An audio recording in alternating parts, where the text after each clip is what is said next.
It's time for another blog, but first a quick peek at the one we missed last week. And even before that one, because Jagex doesn't put the new information in the next blog they release, they like to update the previous one, so a lot of stuff goes missed. The drop rates for the Hunter Guild items, as well as what the creature parts drop at. Assuming you go dry anyway and you don't get them before that. Then we move on to the Undead Pirates, which again was updated 2 days after the blog came out initially. All I'm asking is if you do that, please also put it in the following week's blog so we can actually see it rather than having to go revisit the page. Anyway, Undead Pirates.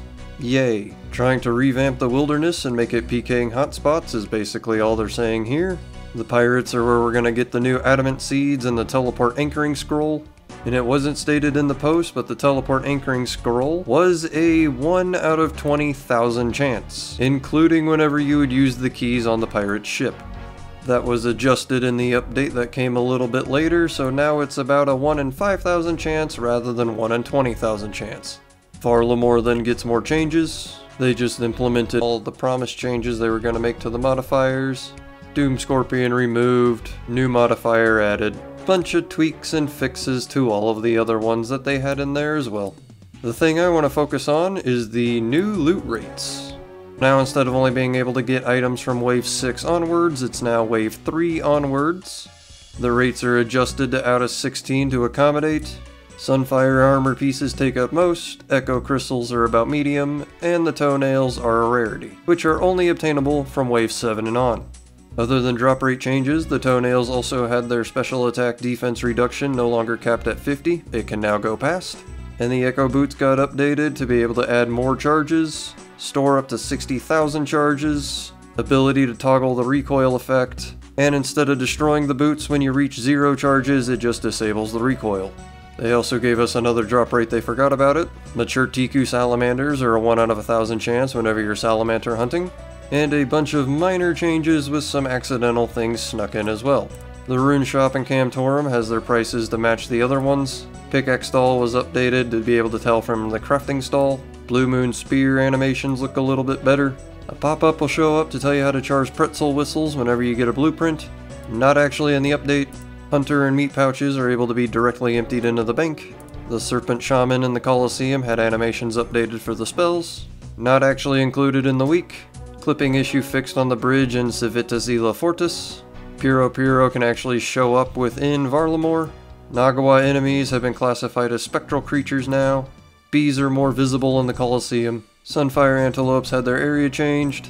Special attack energy no longer regenerates in between waves in the Colosseum. And a couple of bug fixes, one with the stash units and the other one with the Nagawa special attacks. And then we go back to the wilderness again. Just put all the related content stuff kinda near each other. It's weird to break it up. The agility course got updated finally for the first time in like 20 years. Pay 150,000 GP if you want to at the dispenser, and you'll get a bunch of bonus XP and money rewards for doing laps. More skeletons around the course to make it harder to log out, and even without paying the deposit, the course still has some improved experience rates.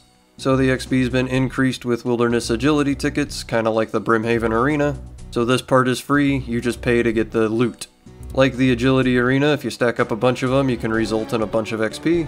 I don't think this is enough for me to go visit the wilderness agility arena course. 1, it doesn't give me any of the marks of grace.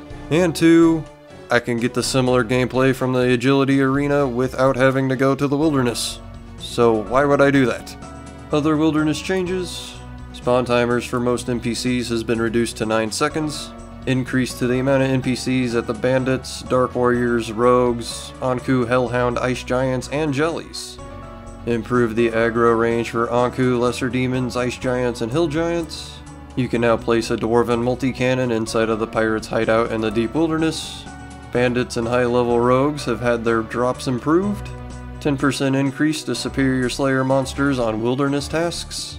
You can get your imbued god capes from Purdue now. And imp boxes are prevented on PvP worlds.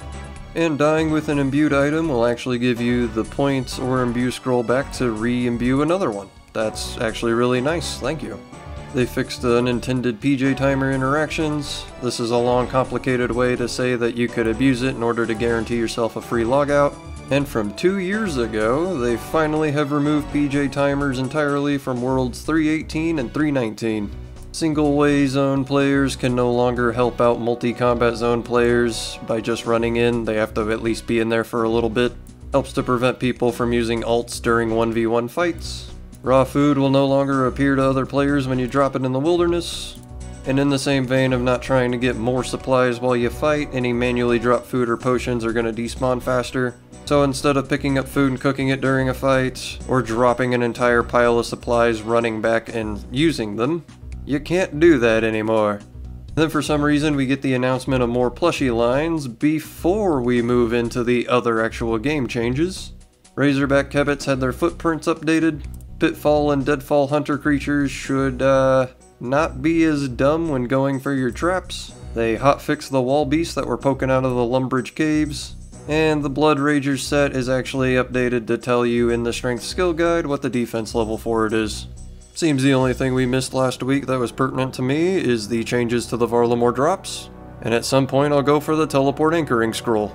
So what are we actually looking at today? Varlamore combat achievements and tweaks to last week's content. Elder Chaos Druid's teleblock is actually removed when you leave the wilderness. Apparently they were able to close your bank if you had recently been in combat. We already covered that they increased the drop rate of the anchoring scroll, and it is no longer doubled if you pull it from their locker. And again in the update to the drop rate of the scroll, the key to open the chest from the zombie pirates is now increased as well. And in other wilderness updates, wander range of the Chaos Druids has been reduced. The wilderness bosses won't attack you for a short period of time after respawning. Consumables dropped in the wilderness has been decreased to 15 seconds like we said. Fixed an issue with loot on a particular tile at the Chaos Temple. You can now log out at the Wilderness Agility course without losing your streak, but you will lose 25 laps. Leaving or dying will still completely end your streak. For lower level players, the skeletons now deal less damage. They can still hit up to 4 underground. Damage will actually apply correctly through the ladder animation at the Agility course. Lap, streak, and loot now display when you filter your game chat. You can just pay 150k to be able to get a looting bag if you don't currently have one. Ring of Wealth will now actually interact with the medium clue scrolls properly. You can now basically safe spot over the spikes in the agility arena. And the clue step inside has been moved to a different spot. The hard clue location that was in the arena got moved just slightly southwest. And the master got moved over to the east. We get our combat achievements for Varlamore. This just makes me think I should have waited to make the Perilous Moon guide, because one of them is to kill them all using only a dragon scimitar. Thanks guys. Otherwise it's essentially just killing them a few times, killing them quickly under 6 minutes, 30 bosses without leaving the dungeon, and a hard hitter one for defeating a moon before they start their second special attack. Oh, this one actually looks fun too. Defeat the Eclipse Moon only attacking its clones? Not bad. Slight issue with defeating all 3 moons with only taking damage from regular attacks, unless they fix the Eclipse Moon hitting you through one of the spots behind its shield. For the Colosseum, defeat Saul Heradet 10 times, defeat him without running, no damage from his unavoidable attacks, beating him with everybody's least favorite modifiers on, 24 minutes for the speedrun, do a Manticore perfect, don't let a Minotaur heal people, Jaguar using a claw type weapon. There we go, a gear restriction. Defeat Saul Heradet using only a Zamorakian Hosta or Spear. Defeat Wave 11 with other horrible modifiers turned on. And something for fun. Now actually on to a huge part, updated to the third-party clients. Removed from the disallowed features list, we will now be able to hide, unhide, or move components of our spellbooks if you're using the clients, but you can still not resize parts of it. We can have a plugin which adds additional menu entries to cause actions to be sent to the server. But the one that caught me really off guard, we can now have plugins to modify menu options for construction, such as prioritizing build and remove options. I never thought we would see a day. Apparently the construction thing won't change the XP rates, it's mostly just to help out on our wrists. The 5th game jam is going to be coming up on the 22nd of April and is going to go through till the 6th of May. So next week we have a small update followed by no update. We also go to our other changes to say goodbye to the 2024 Easter event. Lumbridge wall beasts are now actually going to stay inside the walls. The new left click option for the polar and jungle eagles will complete the achievement diary tasks. Collection log search option on mobile has been fixed. Ava's devices can now no longer be used with just this ear because they officially corrected it as a metal armor, and fixed an issue for crashes inside the POH dungeon if you're under specific circumstances. Curious what those circumstances were, but not really enough to go seek it out.